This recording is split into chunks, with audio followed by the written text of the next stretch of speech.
어서 오세요. 어서 오세요. 레전드 경선쌤이 진행하는 인생 공부방 두 번째 이야기, 첫 번째 이야기를 지나서 이제 오늘은 이제 두 번째 이야기를 진행해 보도록 하겠습니다. 오늘의 제목은 ENTP 아줌마의 인생 잡설. 아예 유튜브에도 그렇게 올렸어요. 사실 이제 그 ENTP로 산다는 거, 나는 내가 ENTP인 줄 몰랐죠, 당연히. 그렇지만 나는 내가 ENTP로 살면서 부끄럽게 생각한 적이 없어요. ENTP들의 특징이 뭐냐면, 너 ENTP지? 이러면서, 그 ENTP는 아주 나쁜 성질이야 라고 누가 이렇게 욕을 해도 전혀 마음에 상처를 받지 않아요.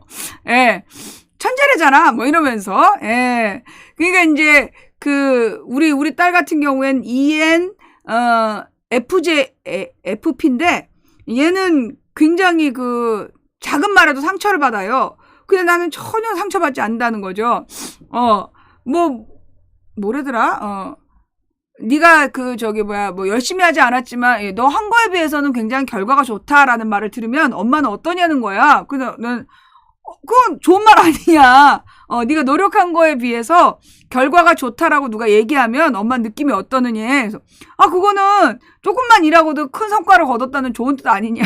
그랬더니 자기 같은 성격은 그 말을 들으면 굉장히 속이 상하다는 거죠. 왜? 그랬더니 자기가 얼마나 노력했는데, 얼마나 열심히 준비하고 노력했는데 네가 한 일에 비해서 결과가 좋다라는 얘기를 들으면, 얘는 결과가 좋다라는 거는 중요하지 않고 네가 노력한 것에 비해 결과가 좋다라는 말, 자기의 노력이 인정받지 않은 것이 너무 슬프다는 거야. 나는 결과가 좋으면 다 좋은 거지. 그러니까 드라마 중에 웬즈데이라는 미드가 있어요. 미드겠지? 웬즈데이라는 미드가 있는데, 거기에 이제 여자 주인공이, 이제 친구들이랑 어떤 상황을 해결하러 갔다가, 거기서 피습을 당해서 되게 이제 위험한 상황이 왔어. 그래서 이제 다 같이 죽을 뻔 했는데, 다행히 살아나왔단 말이야. 그러자 이제 룸메이트 친구가, 너 때문에, 너의 무리한 호기심 때문에 우리가 모두 죽을 뻔 했잖아. 그렇게 이제 막 화를 낸 장면이 나와. 그러니까 여자 주인공이, 사과했잖아. 그리고 아무도 안 죽었잖아. 이렇게 얘기한 장면이 나오는 거야. 나는 그걸 보면서 아무렇지도 않았거든. 그냥 우리 딸이 분노하면서, 저봐, 엄마가 저래. 그 과정에서 얼마나 힘들었는지는 별로 중요하지 않고, 우리가 이겼잖아. 이것만 본다. 그게 ENTP의 나쁜 성격이라는데, 난 그게 나쁜 성격인가 잘 모르겠더라고요. 그리고 나는 ENTP로서 사는 것이, 전혀 부끄럽지 않아요. 내 스스로 늘 그래서 굉장히 성취, 무조건, 이렇게 내가 그랬잖아. 나는 인생을 살면서, 내가 이 MBTI 하기 전에 그랬어. 나는 인생을 살면서 다른 사람보다 많은 성취를 해왔다. 내가 그런 얘기 했던 거 기억나요? 웬즈데이 재밌어요. 나는 인생을 살면서 다른 사람들이 하나나 두 개 성공할 때 나는 7, 8개를 성취해왔다. 그런 얘기를 해드린 적이 있었어요. 그게 왜 그러냐 하면 성취할 때까지 하기 때문이다. 그런 얘기를 했는데, 실제로 이제 나 같은 성격은, 굉장히 성취율이 높다는 거야.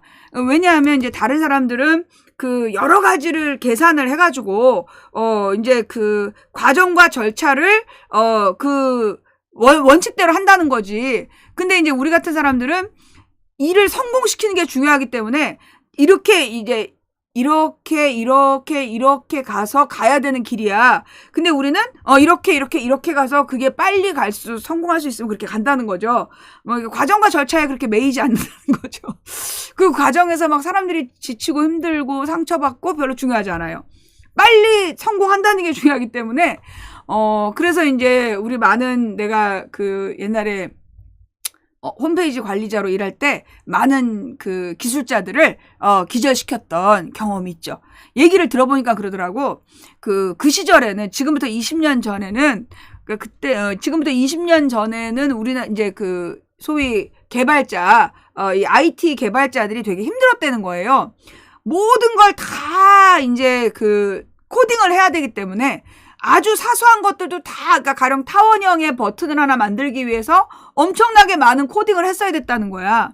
그런데 이제 지금은 지난 20년 동안에 그런 이제 코딩에 대한 기본적인 어떤 것들이 다 언어로 정착이 되어 있다는 거야. 옛날엔 타원형 버튼 하나를 만들기 위해서 뭐 한 30줄을 코딩을 했었다라면 지금은 그냥 단어 하나를 딱 치면 타원형 버튼이 생기게끔 그렇게 이제 바뀌어 있다. 그러니까 그만큼 진화해 왔다라고 얘기를 하더라고요. 그래서 와, 그렇구나. 근데 이제 그 시절에 내가 이제 이 IT 업계에 있는 사람들하고 얘기를 해보면 그 사람들이 막 이렇게 멘붕이 되는 게 느껴져. 얼굴을 보고 얘기를 하잖아. 그러면 이렇게 영혼이 딴 데로 가는 게 느껴지더라고. 왜냐하면 이제 그 당시까지만 해도 이제 컴퓨터를 공부했던 사람들이 소위 로직이라는 말, 그러니까 이제, 생각하는 방식이 정해져 있었어. 이렇게 들어가서 yes와 no.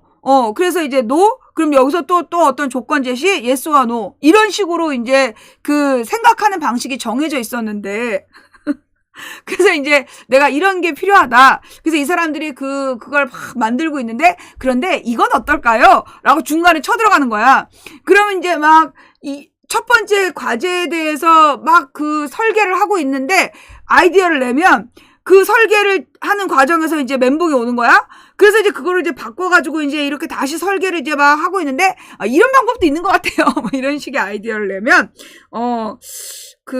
이 회의가 끝날 때쯤 되면, 이렇게 눈빛이 이렇게 되면서 뭐 고개가 한쪽으로 이렇게 돌아가 있더라고. 그래서 이 사람들이, 나랑 한 3번 회의하면 그다음부터 사람이 바뀌더라고. 이게 죽어가고, 그 사람이 뭐 쓰러져서 병원에 갔다. 뭐, 그냥 이제, 이게 순서대로 생각하는, 이렇게 정해져 있는 생각을 하는 사람들하고 나하고는 되게 안 맞았던 것 같더라고. 근데 이제 나는 언제나 아이디어가 중심이기 때문에, 실행하는 쪽에서 그걸 받아들여야 된다고 늘 생각하죠. 그러니까 이제 나 같은 CEO 밑에 있으면, 직원들이 죽어나가겠죠. 네. ENTP가 천재와 사이코패스의 종이 한 장 차이인 듯. 그래서 엄마는 사이코패스야가 나온 거잖아. 그래서 엄마는 사이코패스야가 나온 거야. 그러니까 사실 이제 ENTP들은 감정 소모를 별로 안 좋아해요. 예. 그러니까 내가 남들 미워하는데 시간 낭비하지 말라 그랬잖아. 나는 그게 참 쉬웠는데 사람들은 그게 너무 어려웠던 거야. 그러니까 나는 뭐라 그러나 시댁 식구들이라든가 또는 다른 사람들도 남들을 이렇게 미워하느라고 시간을 낭비하지 않아. 자르면 잘라. 더 이상 만나지 않아. 연락하지 않고 딱 끝내버리는 거지. 굳이 관계를 유지하면서 계속 스트레스 받는 거, 그거는 나는, 안 해요. 그러니까 내가 이제까지 살면서, 인생을 나는 참, 나름 굉장히 효율적으로 살았던 게 뭐냐면, 다른 사람들은 굉장히 많이 감정 낭비를 하더라는 거야. 그러니까 왜 맺고 끊는 거, 이게 딱 칼같이 끊었을 때 그 사람이 받을 상처를 생각해서 끊지 못하고 계속 관계는 유지하는데 그 상대방이 가지고 있는 문제점이 있을 거 아니야. 그래서 그 문제점 때문에 계속 스트레스 받고 자기하고 말통한 사람한테 그 사람에 대한 험담을 막 하면서 그거를 이제 시간을 끌어간다는 거죠. 나는 어려서부터 그게 너무나 비효율적이라고 생각했어. 아니, 마음에 안 들면 내다 버리면 되지. 그걸 왜 참고 뒷담을 까? 괜히 뒷담 까면서 이 사람 일도 방해하고, 이 사람도 자기 할 일이 있는데 저 사람 욕을 이 사람한테 하느라고 지 시간만 낭비하는 게 아니라 옆 사람 시간까지 낭비하는 짓을 왜 하는지 모르겠다. 제가 일을 못하면, 야, 너 일 너무 못하는 것 같아. 너 일 그만둬라고 해서 딴 사람 주면 되지. 초등학교 때부터 난 그런 생각을 했거든. 나는 이렇게 초등학생 때부터 그런 생각을 했고, 그래서 초등학생 때부터 좀 아니다 싶으면 굉장히 빨리 손절을 했어. 빨리 딱 끊어버리고, 그리고 이제 뭐라 그러나, 왜 어떤 친구가 나에 대해서 사람들에게 헛소문을 냈을 때 나는 걔를 미워하면서 시간 낭비하지 않았다니까? 그 얘기 들은 날 걔네 집 쳐들어가서 네가 거짓말했다라는 걸 친구들한테 딱 입증하고, 그리고 끝. 걔가 나를 그렇게 했다. 이거 별로 신경 쓰지 않았어. 그리고 막 나를 괴롭히는 그 선생님, 촌지 갖고 오라고 괴롭혔던 선생도 그렇게 미워하면서 시간을 보내지 않았어요. 미워하기에 내 시간이 너무 아까운 거야. 그래서 그냥 나는 그 여자를 이겼다. 정신승리. 내가 그 여자한테 끝까지 촌지를 안 준 건 내가 이긴 거다. 그런 마음으로 살고. 그러니까 이제 누구를 미워하면서 감정을 낭비하는 거. 그리고 특히 이제 무능한 사람을 참으면서 그 시간을 낭비하는 거를 나는 해본 적이 별로 없어요. 별로 눈치를 안 봐. 그리고 이제 그게 윗사람이든 그러니까 가장 위험한 요소는 윗사람한테도 그렇게 했다는 거죠. 가령 이제 직장 상사나 또는 이제 뭐 회사의 높은 사람이 뭐 학원에서는 원장이겠죠. 마음에 안 들면 바로 얘기를 했어요. 원장님, 근데 이건 되게 비효율적인 것 같아요. 그래서 이렇게 하는 것보다 이렇게 해주셨으면 좋겠어요. 그게 쉽지가 않다. 그러면 원장님이 그걸 유지하셔야 되면 저는 안 할게요. 나는 그러면서 그 원장이 마음에 안 들면 원장님 그게 제가 그렇게 하는 게 싫으시면 뭐 제가 그냥 그만두고요. 뭐 늘 이런 식이었기 때문에 나는 그렇게 막 그 다른 사람과의 얽힌 내지는 좀 비효율적인 업무 환경을 참으면서 스트레스 받고 이런 거 별로 안 좋아했어요. 네, 그래서 누구에게도 그리고 이제 옛날에 어떤 그 어느 직장에서는 남자 상사가 나한테 컵을 집어던지면서 시비를 걸길래 나도 컵을 탁 받아서 도로 던졌죠. 내가 이제 여직원이라고 그러니까 되게 권위적인 정치인이었는데 그 컵을 나한테 집어던진 거야. 딱 받아갖고 도로 던졌죠. 도로 던지면서 지랄지랄 쌍욕을 하고 그만두고 나왔어요. 나는 이제 그렇게 막 이게 아닌데 그걸 막 참으면서 네. 그렇죠. 주변 사람들은 굉장히 힘들어 하더라고요. 네, 윗사람부터 그 동료, 뭐 중간 관리자, 후배들까지 모두 힘들어 하지만 내가 늘 하는 말 고통은 짧다. 수술은 빨리 끝나야 된다. 늘 나는 그렇게 했어요. 네. 그렇게 살다 보니까 나이 50에 별로 친구가 없더라고요. 나이 50에 그 50이 될 때까지 친구인 애들 진짜 완전 강자. 중학교 친구 2명이 지금까지 친구예요. 그리고 이제 대학교 친구들 몇 명? 별로 친구가 없는데 불편하지 않아. 별로 친구에게 의존하지 않기 때문에 뭐 이게 나는 속 얘기를 친구를 만나서 그렇게 막 의논하고 막 그 공감받고 그러면서 시간을 낭비하지 않는 스타일. 친구라는 게 왜 내가 슬플 때 그냥 옆에 앉아 있어 주는 게 친구라면 그 얘기를 들을 때 되게 사람들이 와 우리 딸은 멋있다 그러는데 앉아서 뭐 하는데 아니 뭔가 건설적인 답을 줄 수 없으면 각자 할 일을 하는 게 효율적이지 힘든 친구 옆에 앉아서 뭐 하는 거냐 그게는 이해가 안 되는 거죠. 예, 그러니까 막 힘들고 속상할 때 친구를 불러서 술 먹고 하소연한다? 나는 그런 거 해본 적이 없어. 내가 너무 힘드니까 술 한잔 하자 라고 해본 적이 별로 없고 내가 이제 기분이 나빠. 그래서 술을 마셔야 되겠다. 혼자 먹어. 혼자 왕창 먹고 완전히 이제 꼰 다음에 전화해갖고 쌍욕을 딱 하고 끊지. 절대 뭐 친구들한테 뭐 내가 너무나 힘들고 속상하다 이러면서 하소연하고 그런 거는 별로 안 했어요. 네. 나는 그 술 주정하는 거 들어주는 거 이런 것도 안 했어요. 예.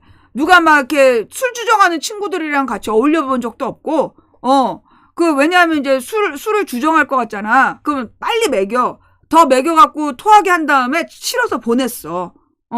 그 술주정 계속 해봤자 똑같은 말 반복을 하더라고. 그래서 이렇게 누가 막 술주정을 할 것 같다 그러면 야 더 먹어 그래서 막 따라갖고 먹인 다음에 막 오바이트를 하고 오바이트를 하고 택시를 타라. 오바이트 안 하고 택시 타면 그 택시비에 물어줘야 된다 해서 막 먹여서 오바이트를 막 등을 두들겨서 하게 한 다음에 택시 타고 보냈어요. 효율적으로. 그게 다 시간을 아끼는 길이잖아. 그리고 이렇게 그 술주정한 사람들 다음날 되게 쪽팔려 하더라고. 예, 술 주정한 사람들이 다음날 쪽팔려 하기 때문에 그렇게 처리했죠. 가장 중요한 건 효율성이에요. 나는 이렇게 막 술 주정을 들어주면서 시간을 낭비하는 그런 스타일은 아니었던 것 같아요. 그러다 보니까 이제 뭐 친구들이 별로 많지 않아요. 지금까지 남아있는 애들 진짜 최강적이야. 우주 최강의 강적들이 내 친구로 남아있고 이들의 특징은 뭐냐면 몇 년에 한 번씩 생사 확인하는 거. 안 죽었지? 뭐 이런 거. 한 4, 5년에 한 번씩 야 너 안 죽었지? 뭐 이 정도로 하는 사람들이 이제 주변에 남아있고 죽길 바라는 사람들하고는 일찍이 관계를 정리했어요.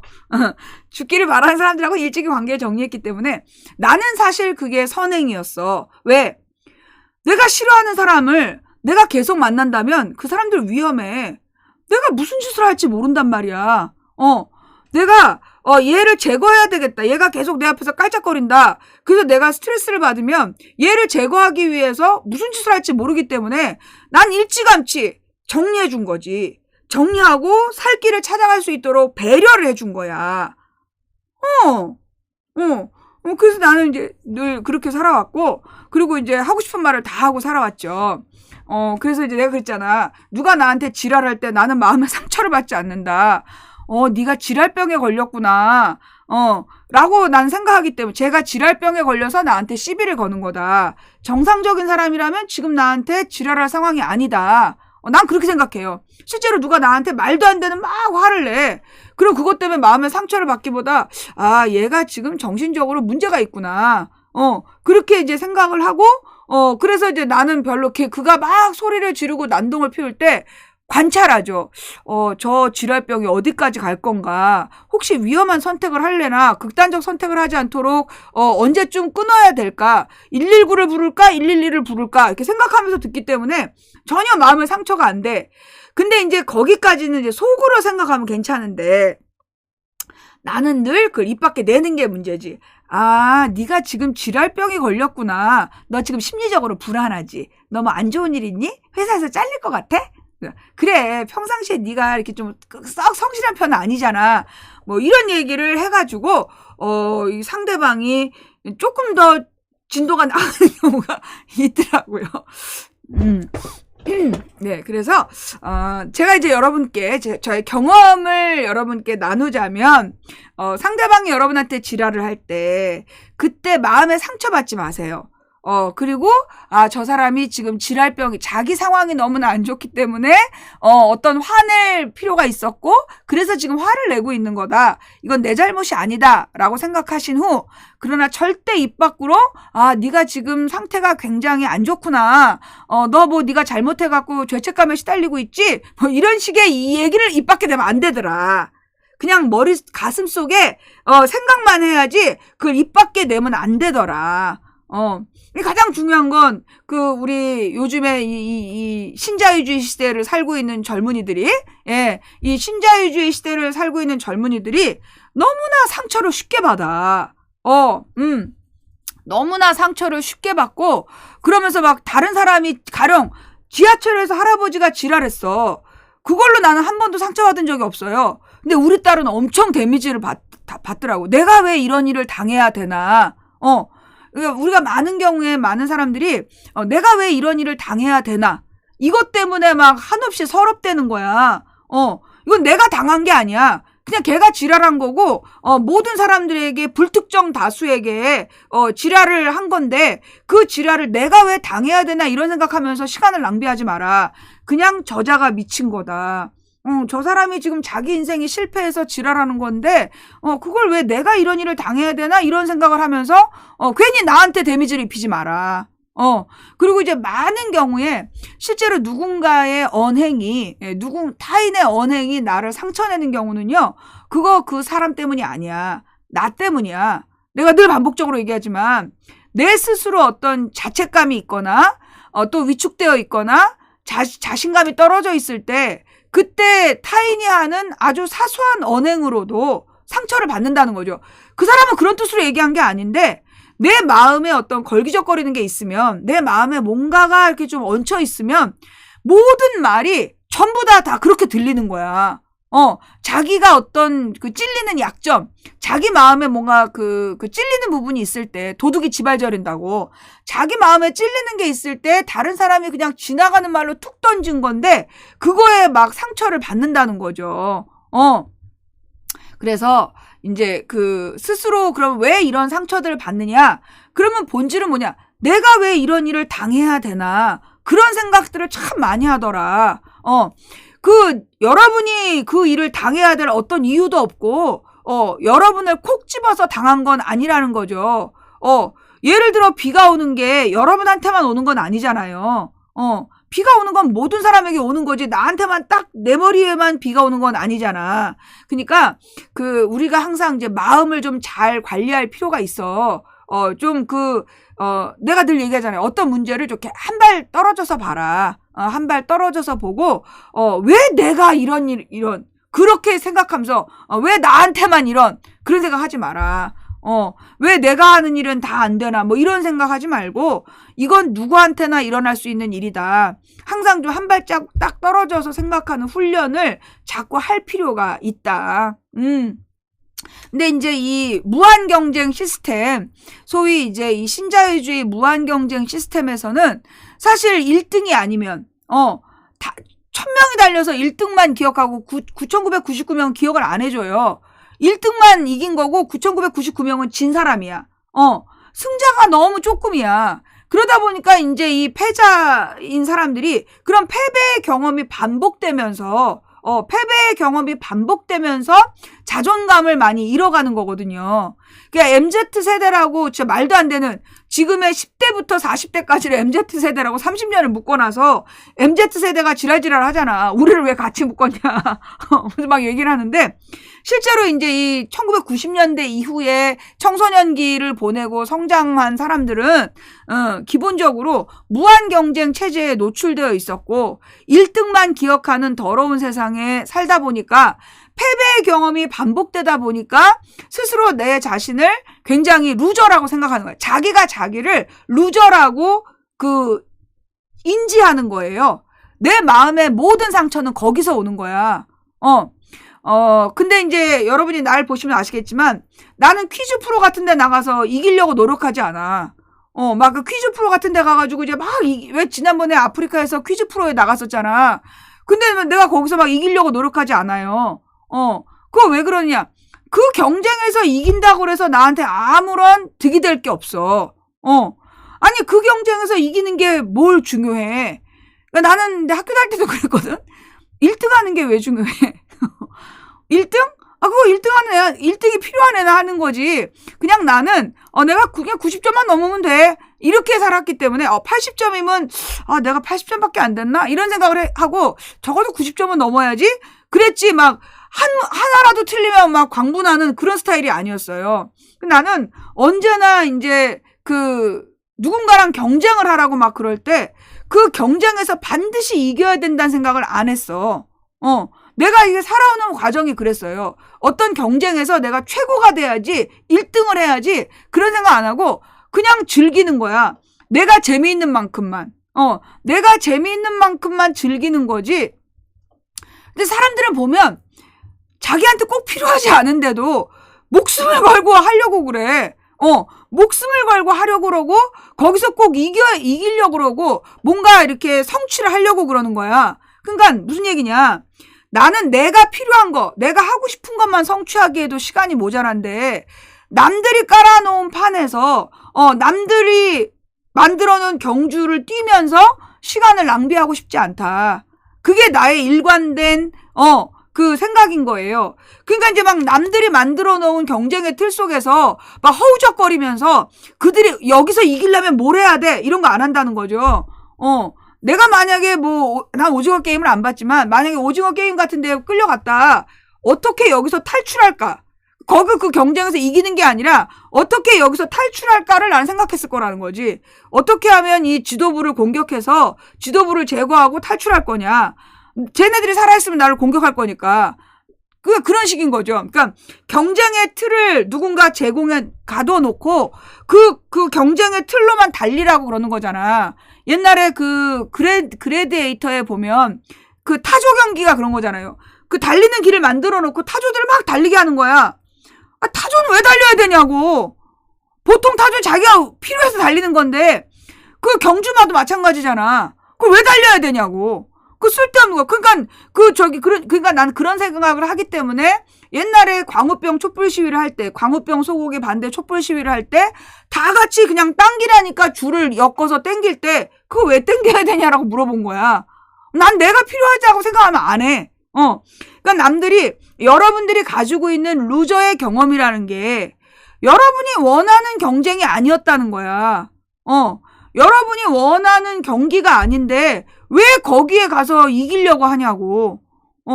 거기서 졌다고 왜 심적인 타격을 받냐고. 그러니까 원하지도 않는 불필요한 경쟁에 막 자기도 모르게 빠져들고 그 경기에 일단 참여했으니까 무조건 이겨야 되는 거고. 그러니까 우리 딸도 그래. 자기에게 주어진 일은 무조건 잘해야 된다. 아니 나는 그 엄사코가 뭐 그렇게 힘드냐. 그냥 네가 알고 있는 내용들로 그냥 주저리 엄마랑 수다 떨면 되는 거다. 근데 우리 딸은 자기가 엄사코를 맡았으니까 완벽한 그 원고를 써가지고 얘기를 이끌어야 된다. 얼마나 힘들어. 나는 이제 그렇게 살지 마라. 라고 얘기를 하는 거죠.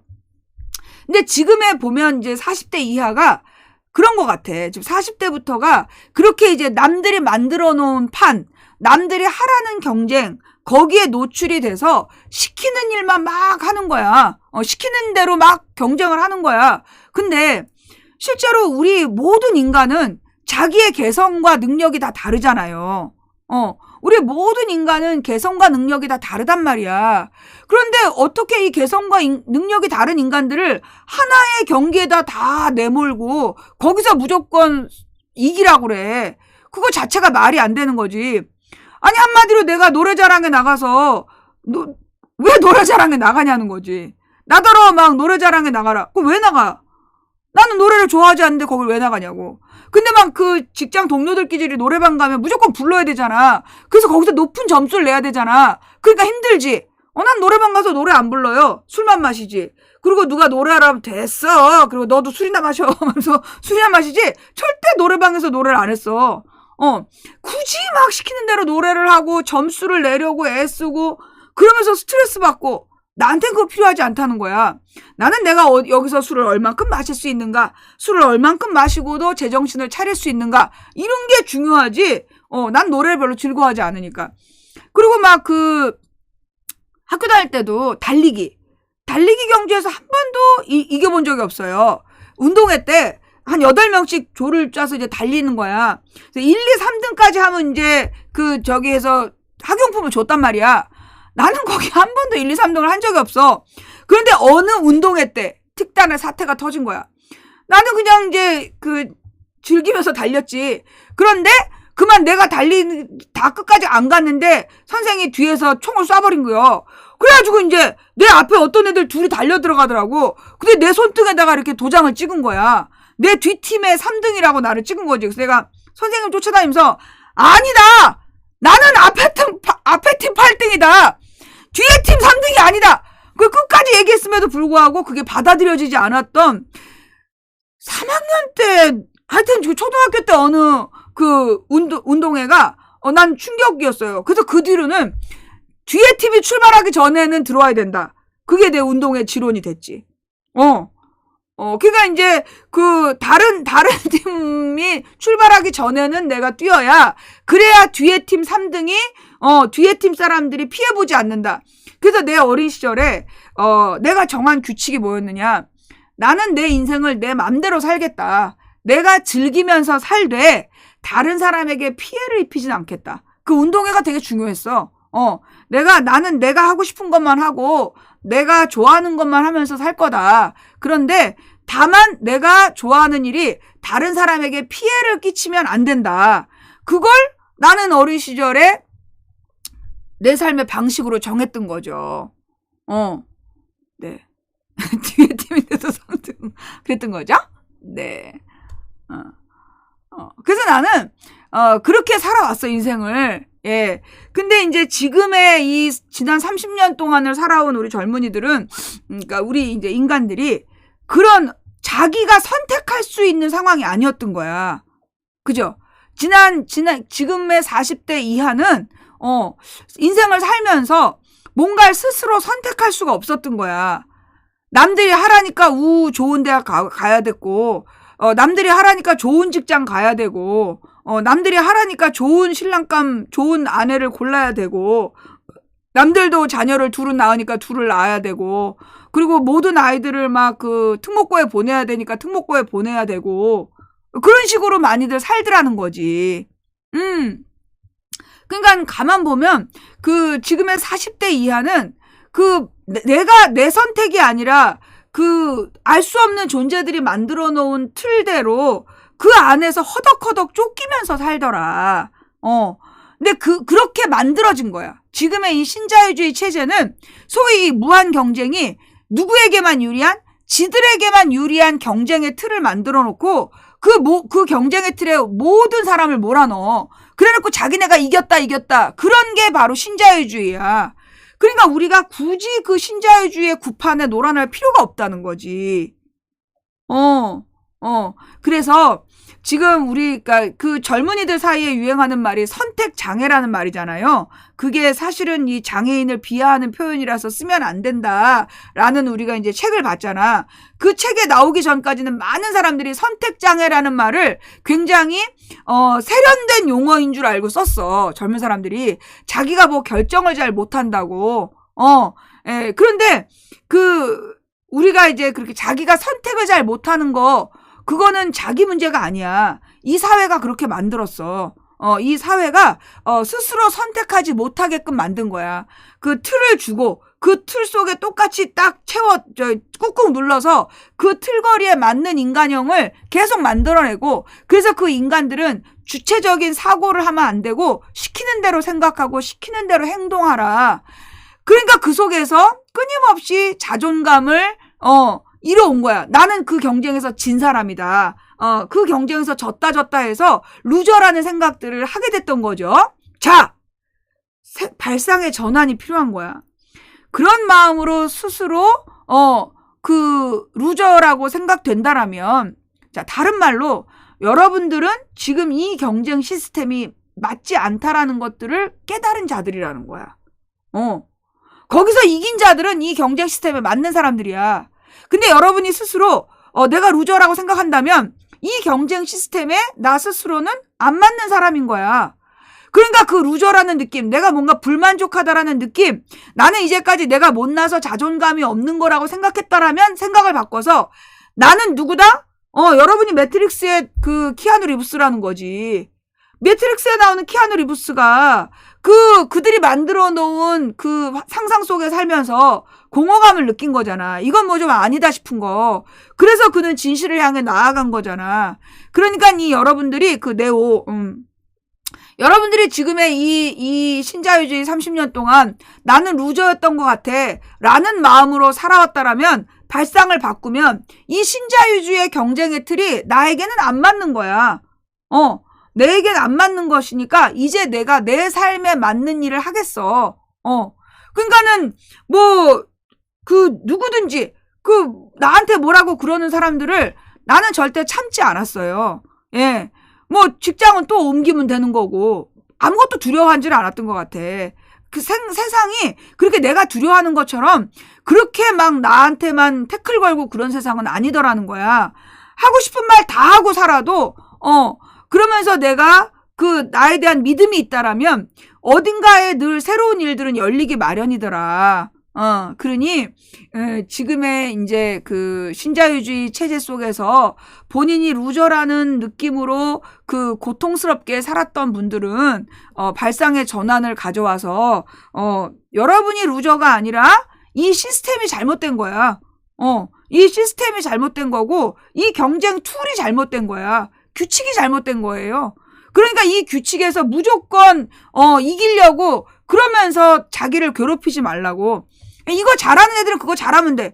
아니 나는 미술대회에 내가 입상을 못해. 난 한 번도 입상한 적이 없거든요. 상처받지 않아. 왜? 미술대회는 미술 잘하는 애들이 상 타는 거야. 이 합창대회는 노래 잘하는 애들이 상 타는 거고, 나는 100일장에 나가서 사람들이 상을 물론 주기도 했어. 그래서 받기도 했지. 근데 내가 다음 100일장에 내가 상을 못하면 어떡하지? 나는 그런 생각 한 적이 없다는 거지. 상은 돌아가면서 타야지. 그런 경쟁이 굳이 내게 꼭 필요한 건 아니었거든. 나는 내가 읽고 싶은 책을 어느 틈에 그걸 볼 거냐. 그런 게 중요했고, 내 관심사, 나 중심으로 살아왔던 게, 지금의 내가 됐던 것 같아요. 그래서 이제 때때로 어떻게 보면 내가 남들에 대한 좀 배려가 부족하고, 그 공감을 좀 못 해주는 그런 면은 있을 수 있는데 솔직히 이제 내가 항상 공감을 못 해주는 건 아니야. 그 습관적으로 남의 공감에 의존하는 사람들 있잖아요. 남의 공감에 의존해서 그 자신의 고통을 직시하기보단 남이 거기에 같이 슬퍼해 주기를 바라면서 거기에 안주하는 사람들일 때만 좀 칼같이 끊어내는 그거는 왜냐하면 이 사람이 이걸 반복했을 때 그걸 분석해 보면 이 사람은 그걸 반복한다는 거야. 그걸 반복하다 보면 어떤 일이 발생해요? 자신과 타인의 시간을 낭비하고 결코 이 사람에게 긍정적인 결론이 다가오지 않는다는 거지. 이럴 때는 생각의 틀을 확 깨줄 필요가 있다. 그럴 때는 이제 좀 세게 나가기도 하고, 무엇보다 이제 내 자식에게 문제라면 또 좀 달랐던 것 같아. 그리고 이제 나는 내 자식이 그렇게 쉽게 상처받는 존재인지 몰랐던 게 또 문제이기도 하고, 나는 그 ENTP라는 성격상 다른 사람이 받는 상처에 그다지 관심이 없었던 것도 원인이었던 것 같아. 있는 그대로 팩트 폭격이 그 ENTP의 특징에 있더만, 있는 그대로 사실만 말하는 거. 그래서 이제 그 말로 뼈 때리는 사람들, 그러다 진짜 네 뼈가 부러지는 수가 있다. 이런 얘기가 있잖아요? 사실 그래서 나는 어떻게 보면 하고 싶은 말 다 하고 살았기 때문에 그렇게 마음에 한이 없는 것일 수도 있어. 마음에 한이 없는 것일 수도 있고, 다만 이제 내 스스로 내가 세운 목표에 도달하지 못했을 때 느끼는 그런 공허감이 좀 있고, 그 다음에 나의 노력을 딴 놈이 내가 목표한 것들을 다른 사람이 가로채서 나의 원대한 계획, 나의 먼 전략적 계획이 있는데 그걸 딴 데로 가져갔을 때, 그럴 때 분노, 특히 또 우리 편이라고 생각했던 애들한테 배신당했을 때, 그럴 때 굉장히 마음의 상처를 받지만 빨리 회복하는 편이에요. 내가 저런 쓰레기들을 미워하면서 시간을 낭비하지 않겠다. 나는 아주 이 신앙도 되게 효율적으로 신앙생활을 해. 그래서 나를 배신하고 나에게 상처를 준 그런 사람들을 오래 미워하면서 시간을 낭비하지 않아. 그러니까 내가 어느 날 우리 남편이 떨어졌던 그 상대 후보의 이름을 기억을 못 하더라고. 별 관심이 없는 거야. 우리 남편을 떨어뜨렸던 그 후보들을 이름을 기억하지 못하는 거야. 내가 막 생각해서 며칠을 생각해서 찾아냈어. 그러니까 별로 그런 거에 감정을 메어두지 않는다는 거죠. 나를 배신했거나 나한테 상처를 줬거나 나를 기분 나쁘게 했던 존재들을 굳이 내 가슴 속에다 품고 그들을 생각하고 미워하고 가슴 아파하면서 시간을 낭비할 틈이 없다. 나는 바로 길 위의 경선샘을 어떻게 하면 효과적으로 할 거냐. 그 길 위의 경선샘에서 우리 시청자들이 어떻게 하면 같이 재미를 느낄 거냐. 그래서 이 남편의 여행과 나의 여행을 어떻게 결합시킬 거냐. 그런 쪽으로 막 생각을 하다 보니까 과거에 나를 기분 나쁘게 했던 존재들은 나에게 전혀 어떤 부정적인 영향을 못 일으키더라. 나는 그게 내 성격에 참 좋은 점이라고 생각해. 나는 참 좋은 점이라고 생각해요. 예. 그래서 여러분들도 소위 이제 뭐 다 ENTP가 되란 얘기가 아니라 불필요하게 감정을 낭비하면서 시간을 낭비하지 말자. 특히나 남들을 미워하면서 시간 낭비하지 말고, 그리고 항상 다음 일을 생각하자. 과거에 매여서 내일을 허비하지 말자. 그게 이제 내가 하고 싶었던 이야기. 그래서 이제 오늘 내가 이제 또 추가로 이번에 이제 재밌는 생각을 했던 건, 우리 이제 그 콩나미, 우리 이제 콩나미는 되게 독특한 애예요. 생각하는 구조도 되게 독특하고, 근데 하여튼 이제 이 친구가 나한테 이제 이 물리학 상대성 이론에 대한 이야기를 하더라고. 그러면서 이제 상대성 이론뿐만이 아니라, 상대성 이론이 주제가 아니라 빛에 대한 이야기를 하는 거야.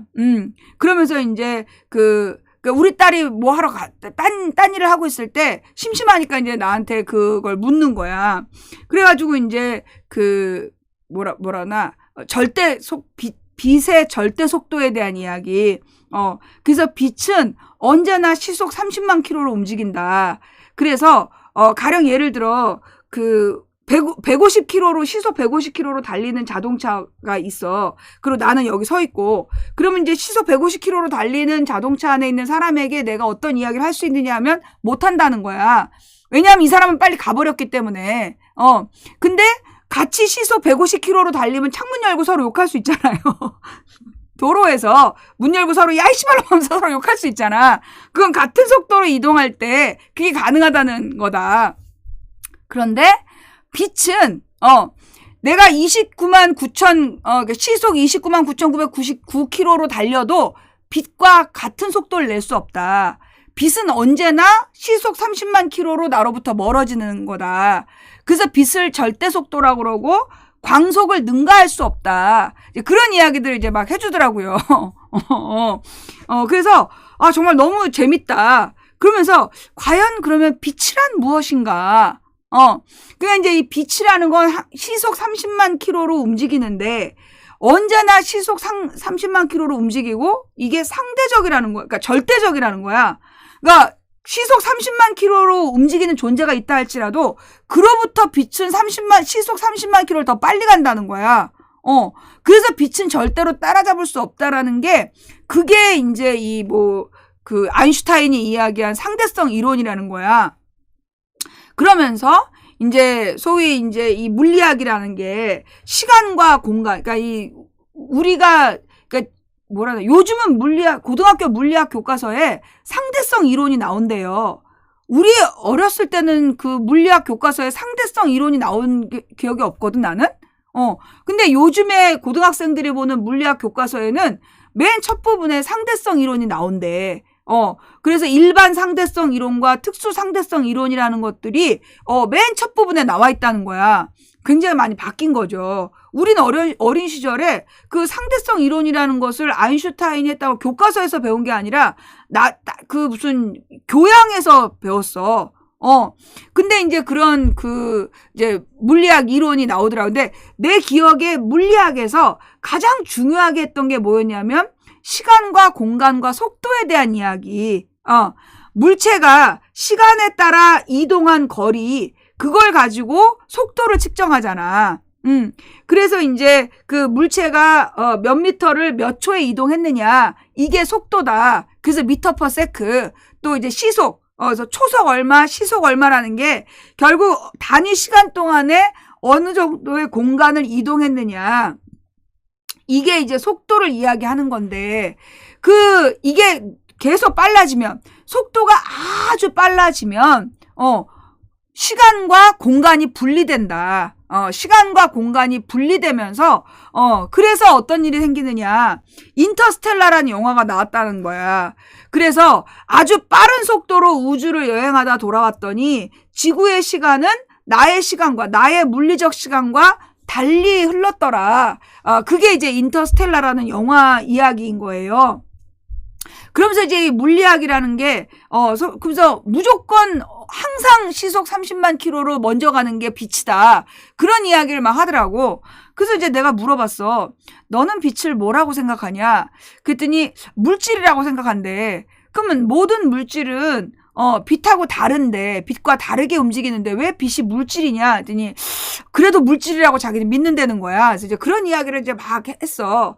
그러다가 내가 문득 그 이론, 시간과 공간이 빠른 속도에 의해서 분리될 수 있다라는 그 이야기를 들으면서 그래서 이제 양자 물리학이 다중 이론의 세계를 이야기한다며, 그래서 이제 다른 세계, 다른 차원의 똑같은 내가 존재하고 각각 다른 방식으로 살고 있다.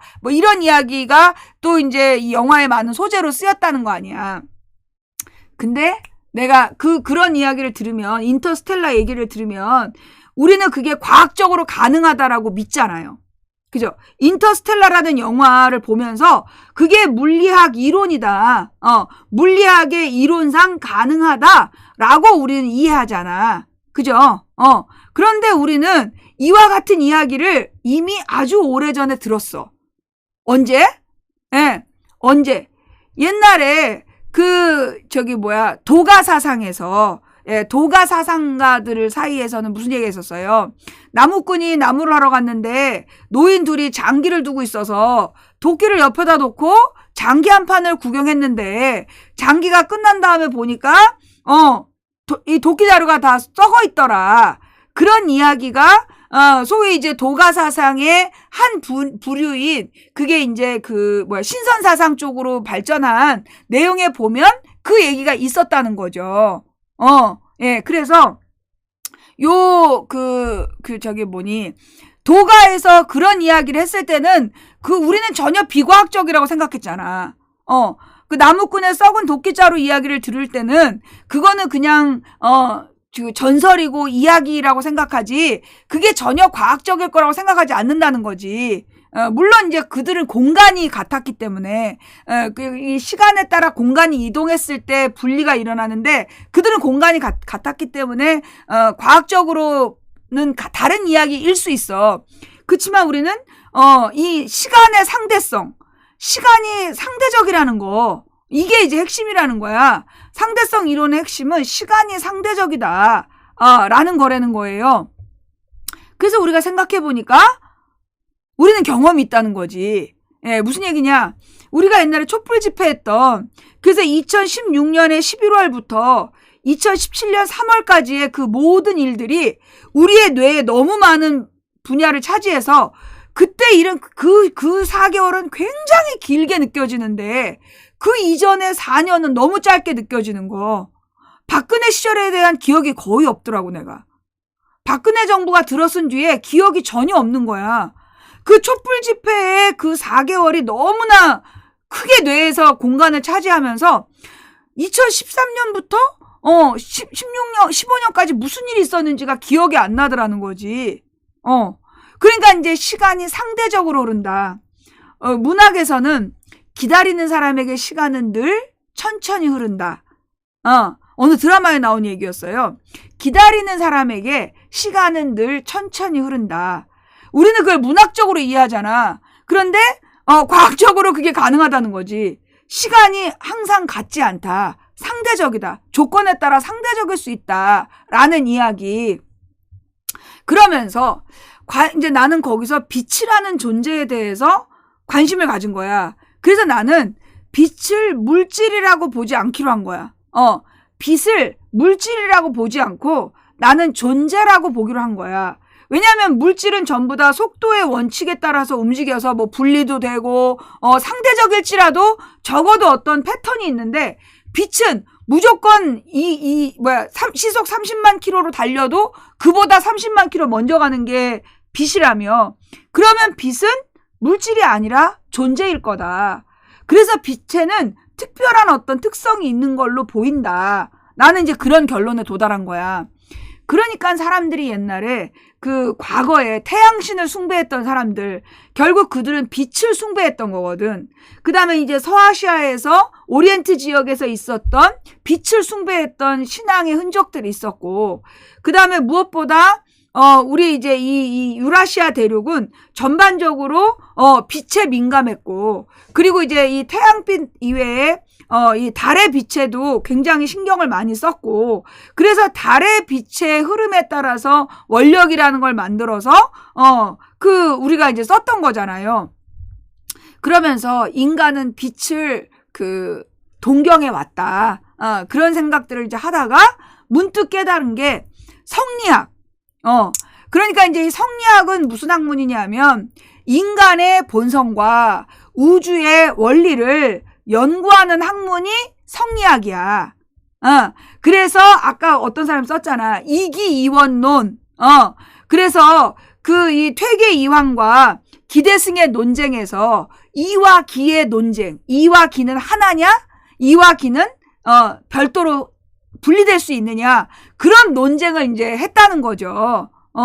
그래서 이 서양의 그러니까 물리학은 소위 공학과는 다르다는 거야.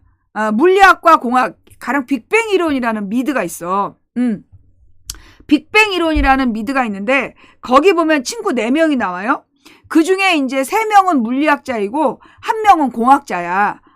그런데 이 물리학자들이 공학자를 굉장히 무시하는 경우가 있는 거야. 이게 왜 그러냐면 이제 이 물리학자들에게는 이 물리학은 물질의 세계를 다루기보다 물질의 원리, 이론을 다루는 거야. 그래서 그 주인공인 말 많이 하는 그 사이코패스 걔가 결국 끈이론이라는 걸 완성해갖고 마지막에 노벨 물리학상을 타면서 끝나는 게 그 드라마의 끝인데, 그 물리학이라는 건 결국은 뭐에서 나온 거냐? 이건 철학에서 나온 거다. 물리학은 과학의 분야보다는 과학과 철학을 연결하는 게 물리학이구나. 그러니까는 이제 소위 그 양자 물리학의 다중 이론이 요즘에 많은 문학적인 그 자극을 줘서 그 다중 뭐 어벤져스의 최신 버전이 그 다중 이론 얘기가 나온다며, 그게 뭐 양자 물리학에서 나오는 이론이라며? 좌우지간 그 다중 이론이라는 거, 그리고 이제 이 상대성 이론이라는 거, 이런 것들이 결국은 이론이라는 거지. 근데 이제 서양에서 학계에서 이거는 확정된 이론이다. 이거는 반박할 수 없는 것이기 때문에 확정적 이론이다라고 얘기하는 게 소위 이제 이 양자 물리학, 그다음에 뭐 상대성 이론 이런 거잖아요. 근데 봤느냐? 우리가 눈으로 볼 수 없는 것들이잖아. 그 변화는 우리가 눈으로 볼 수 없는 변화들이지만 이론상 가능한 내용들, 그리고 반론할 수 없을 때 그거는 확정적 이론이 되는 거잖아요. 근데 이 그 서양의 과학의 출발이 그리스 철학에서 나왔고, 근데 이제 이 그리스 철학이라는 게 왜 나왔느냐? 소위 뭐 이제 이 그리스 철학에서 그리스 과학이 뭐 4대 원소, 이런 거 이야기를 했다는 거야. 세상은 4개의 물질로 구성되어 있다. 그래서 뭐 히포크라테스의 뭐 4가지 물질, 뭐 책, 뭐 이런 이야기들 이제 그 무슨 예능에서 나오더라고요. 그리스의 철학이 가지고 있었던 의미가 뭐였느냐? 그러니까 그 그리스의 철학, 그러니까 그 기원전 5세기경이 그리스 철학이 발달할 때야. 아테네에서 막 철학이 발달할 때야. 그러면 그 기원전 5세기라는 시점은 내가 옛날에도 얘기했어요. 그 기원전 6세기에서 5세기에 그 동서양의 중요한 철학자들이 다 나왔다는 거야. 그래서 부처가 태어난 시기도 그즈음이야. 그러니까 석가모니가 태어난 것도 그즈음이고, 그 다음에 노자와 공자도 기원전 500 몇십 년대에 태어나요. 그래서 석가모니하고 노자와 공자가 다 그 기원전 500 몇십 년대에 태어났고, 그 다음에 소위 그리스 철학이 가장 발달한 게 기원전 6세기에서 5세기였던 거야. 서양은 기원전 5세기, 그러니까 400년대가, 기원전 400년대가 그리스 철학이 제일 발달할 때라는 거지. 왜 그 비슷한 시기에 다 철학의 기원이, 사상의 기원이 다 거기서 나왔을까? 좌우지간 서양 과학의 그 출발이 그 그리스 철학에서 나왔는데, 이 그리스 철학이 나온 그 시점이 뭐냐? 바로 신으로부터 인간을 분리한 시점이라는 거야. 그러니까 기원전 3000년부터 2500년 동안에는 제사장이 그 인간들의 길을 정해주는, 한마디로 신정시대였다는 거지. 신이 모든 걸 결정하는, 그래서 신에게 제사 지내고 신의 뜻에서 사는 그런 시대였던 거야. 기원전 3000년부터 2500년까지는. 그런데 기원전 그 소위 600년, 그러니까 500년대 이때가 되면 철기 문명이 완성이 돼. 예. 철기 문명이 완성이 되면서 이 철기 문명으로 인간들이 자신의 힘으로 정복전쟁으로 물질도 얻고 성취를 하게 되고 국가를 건설하고 권력을 수립하고 토지와 노비를 소유할 수 있는 자신의 능력에 따라 그게 가능한 시점이 기원전 6세기인 거야. 그러니까 춘추전국 시대가 기원전 7세기에서 기원전 3세기까지거든요. 그 전쟁 시기, 그 중간에 소위 공자와 노자가 나타나는 거야. 제자백가가 그 400년 동안 다 태어나는 거라고, 중국에서. 그리고 그리스에서도 그 기원전 5세기에 그 이제 이 철학이 발달했던 거고, 석가모니도 인도에서, 인도 지방에서 석가모니가 그 태어나가지고 그 철학을 완성한 게 기원전 6세기였다. 그 시점이 전부 다, 그 이전은 샤머니즘이라든가 샤머니즘이라든가 어떤 절대적인 영혼의 존재에 의해서 지배받던 시대였는데 기원전 6세기 이후의 인간은 신으로부터 인간 스스로를 분리했다는 거지. 신으로부터 인간을 분리했고 그러면서 소위 철학이라는 게 생겼다는 거지. 그러니까 이 철학 이전에 신의 지시가 있었던 거야. 신의 지시를 받고 살던 인간들이 제사와 정치가 분리된, 그래서 샤머니즘과 이 정치 권력이 분리되면서 정치 권력이 더 강하다라고 강하고 물질적으로 눈에 보이는 것이었기 때문에 이런 제사장의 지위가 급속히 축소되는 그런 과정을 거치고 정치 권력이 자신의 정당성을 확보하기 위해서 만들기 시작한 게 철학이 아니었겠나.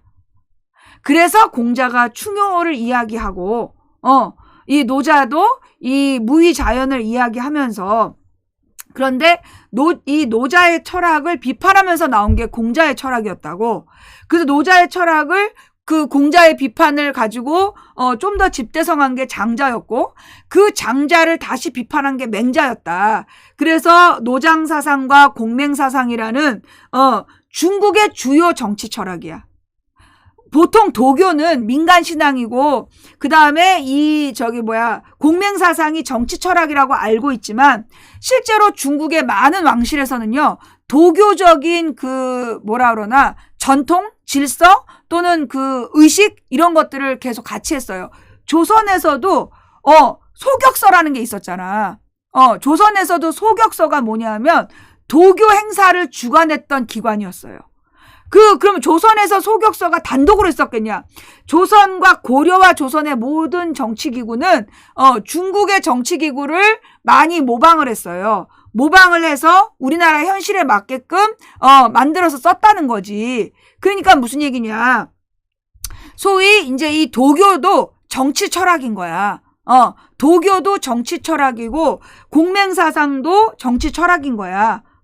그래서 이제 중국을 이끌었던 양대 정치 철학이, 도교하고 이 공맹사상이었고, 거기에 이제 불교가 또 겹쳐지는 거죠. 그래서 유교, 불교, 선, 도교, 이 세 가지가 동양의 사상의 바탕을 이루었던 거란 말이야. 그래서 보면 이 유불선 사상이 결국은 막 공부하다 보면 뭐하고 통해? 상대성 이론하고 통하더라. 성경에 나오는 인물들은 왜 그렇게 오래 살았을까? 성경에 나오는 인물들에게 시간은 상대적이었을 수 있는 거 아닐까? 성경과 물리학은 전혀 관계없다라고 우리가 알고 있는데, 이 상대성 이론이라는 걸 가지고 성경을 보면 성경에 이해가 되는 부분이 많더라는 거야. 그래서 요즘에 신학자들이 그렇게 물리학을 같이 공부한다고 그러더라고. 왜냐면 이제 물리학을 가지고 성경을 해석하면 해석이 되는 거야. 그 이전엔 말 같지도 않은 전설인데 그게 물리학의 이론으로 성경을 이해하면 그러면 성경이 이해가 되는 거예요. 아니 왜 아담의 자손들은 왜 그토록 많이 오래 살았느냐고, 900몇십 년씩 살았던 이유가 뭘까? 그들의 시간은 우리하고 달랐다는 거지. 좌우지간. 그래서 내가 이제 이번에 그 물리학에 대한 딸내미 남친하고의 짧은 대화를 통해서 이 동양의 철학에 대해서 생각하게 되었고, 그리고 영혼의 세계를 다루는 게 신앙이잖아. 우리는 과학과 신앙은 적대적이고 절대로 하나로 섞일 수 없다라고 생각하는데, 그것부터가 잘못되었다. 무슨 얘기냐? 내가 아까 일부의 맨 첫 부분에 요즘의 교육이 인문학하고 과학을 너무 분리해서 가르친다. 그래서 이과생들에게는 과학만 가르치고 인문학을 가르치지 않아서 세상을 종합적으로 판단할 수 없게 만들고, 그래서 회사 생활이 이과생들에게 어렵게 만들고 있다라면, 또 문과생들에게는 과학을 제대로 가르치지 않아서 상식적이고 합리적인 결론을 도출하는데 방해가 되고 있다. 감성적 결론만 유도하고 합리적이고 이성적인 결론을 도출하지 못하게 한다. 그게 요즘의 문제인 것 같다라는 이야기를 아까 일부에서 했잖아요. 그러니까 우리는 되게 오랫동안 중세 천년을 보내면서 소위 이제 이 신학이라는 게 굉장히 말도 안 되는 이야기였고, 그 말도 안 되는 이야기가 소위 과학에게 밀려나면서 신학과 과학은 별개라고 이제까지 우리에게는 받아들여져 왔다는 거예요. 그런데 나는 신학과 과학이 별개가 아니다라는 나의 잡설적 결론에 도달했다는 거야. 중세의 신학이 왜 과학적이지 않았느냐? 그들이 설명이 부족했던 거야. 왜냐하면 서양 사람들이 소위 이제 이 예수는 동양인이었어요. 예수의 철학은 동양적 철학이야. 부처와 공자, 맹자의 철학이 예수의 4대 복음에 들어있어. 그러면 이 예수는 동양 사상을 바탕으로 설파했던 사람이야. 그런데 그게 로마에 의해서 서양 사회에 전파되는 거죠. 그런데 이 로마인들의 특징은 지극히 철학적이지 않았던 인간들이야. 로마인들은 공학적인 인간이었어. 그러니까 그리스와 로마가, 우리는 그리스 로마 신화 그래서 되게 같다라고 생각하지만 그리스와 로마는 굉장히 달랐다는 거예요. 그리스에는 철학이라는 게 있었는데 로마에는 철학이라는 게 없고 공학이 있었다는 거야. 그래서 로마인들은 그리스에서 발전한 과학이론이나 이런 것들을 그 이론 자체에 대해서 연구하기보다 그 이론을 조합해서 자기네들 이 로마를 효율적으로 지배하기 위한 실용적인 제국 형성을 위한 수단으로 활용한 게 그게 로마였다는 거야. 그러니까 그 로마는 철학적으로 사고하는 사람들이 아니라 공학적으로 사고하는 사람들이 기독교 철학을, 예수의 철학을 갖다가 지네 마음대로 1000년 동안 난도질을 한 게 서양의 신학이었다는 거지.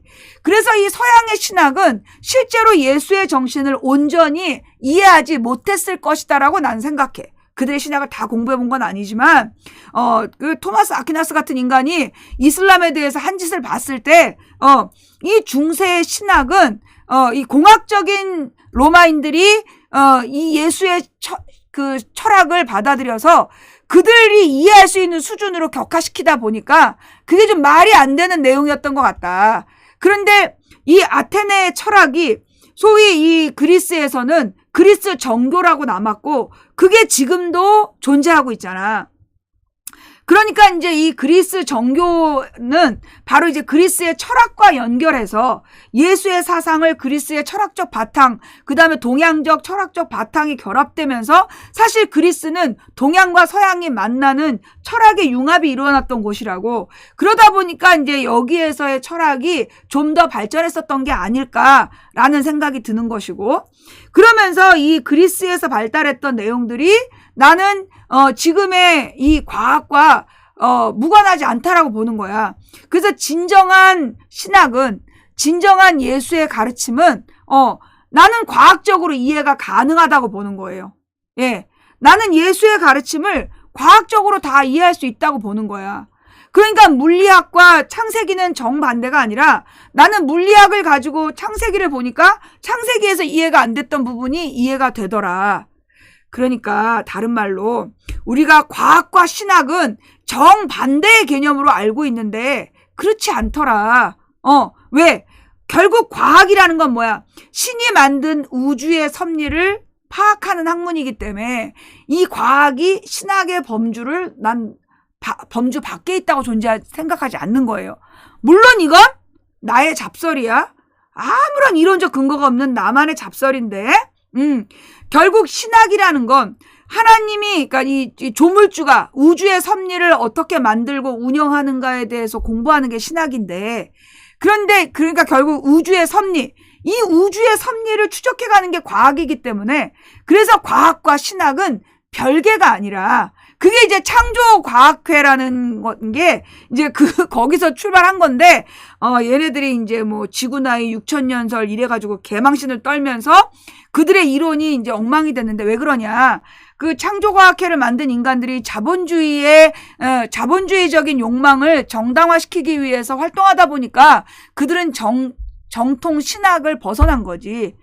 그들에게 신학이 없어. 창조과학회자 존재들에게 하나님의 존재, 내가 하나님하고 대화했다 그러면 창조과학회는 화내. 창조과학회 애들은 하나님과 대화하는 걸 이해할 수 없는 애들이야. 진정한 신을 연구한 애들이 아닌 거지. 진정한 신을 연구하는 학문에서는 과학과 신학은 통할 수밖에 없다라는 게 내가 내린 잡설적 결론. 다른 말로 그 이제 소위 성리학이라는 거, 그 뭐 이기이원론, 그 저기 뭐야, 그래서 이제 그 저기 주자학에서 이야기했던 내용을 더 발전시킨 게, 그 주자학이 나온 건 어느 때예요? 중국의 송나라 때예요. 아까 누가 명나라라고 얘기하는데 그 주자학이 나온 건 송나라 때였어. 송나라 때 주자라는 사람이 그 이제 성리학의 그 저기 원본을 썼고, 그 내용이 이제 이 명나라 때 사실은 그 내용이 너무나 심오해가지고 이기일원론의 논쟁이 너무 심했기 때문에 사실 그 명나라 때 중국의 문제는 백성들을 어떻게 안정적으로 먹여 살릴 거냐, 이게 문제였단 말이야. 왜냐하면 그러니까 그 명나라가 1300년대부터 1500년대까지 존재했는데, 그 시기의 세계는 물질이 막 발전하면서 소위 서유럽에서는 영국과 프랑스가 만들어지던 시점, 그리고 소위 이제 1500년대 이후에 1600년대에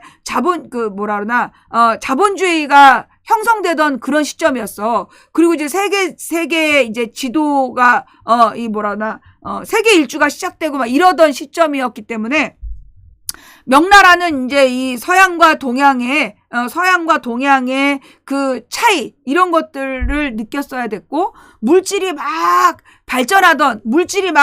소통하기 시작했던, 세계의 경계가 허물어지기 시작하던 그런 시점에 어떻게 하면 백성을 먹여 살릴 거냐, 그래서 실용적인 학문이 필요하다라는 고민이 들었던 게 명나라였다는 거지. 그래서 명나라에서는 지행합일을 이야기한 양명학이라는 게 유행을 해요. 그래서 성리학은 너무나 사변적이다, 너무나 현실에 동떨어져 있다. 그래서 명나라 때 발전한 유학은 양명학이야. 그랬는데 그 성리학이 도리어 집대성되고 계속해서 연구된 곳은 조선이었다는 거야. 그러니까 중국의 명나라에서는 성리학 연구에 열풍이 없었어. 그런데 그 성리학이 고려 말에 고려의